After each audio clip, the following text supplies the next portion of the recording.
小朋友同大朋友，你哋好。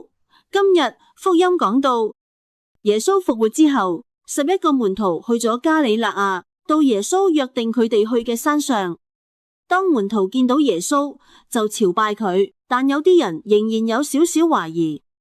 耶穌走近佢哋講：天上地下所有權柄都交咗俾我，所以你哋要去使萬民成為門徒，因父及子及聖神之名給佢哋受洗，並教導佢哋遵守我吩咐你哋嘅一切。最後耶穌講咗一句好重要嘅說話，係我天天同你哋在一起，直到今世的終結。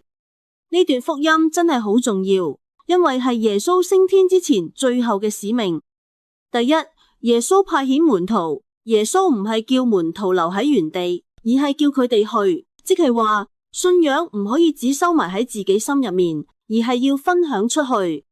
第二，耶穌交俾教會使命，使萬民成為門徒，唔單止係神父修女，其實每一個基督徒都有責任，例如用愛對人，幫助別人，分享信仰，都係做福傳。第三，耶穌永遠陪住我哋，最感動係最後一句，我天天同你哋在一起。即使睇唔到耶穌，佢仍然一直陪住我哋。有時我哋會覺得我太細個，我唔識講道理，我做唔到去福傳。但耶穌今日唔係問你叻唔叻，而係邀請你願唔願意做佢嘅門徒。其實一個微笑，一次關心，一次原諒，都可以將耶穌帶俾人。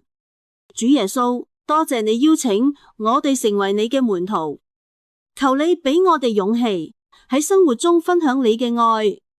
當我哋害怕同軟弱時，請提醒我哋，你天天都同我哋在一起，讓我哋成為帶給其他人希望嘅人。阿們。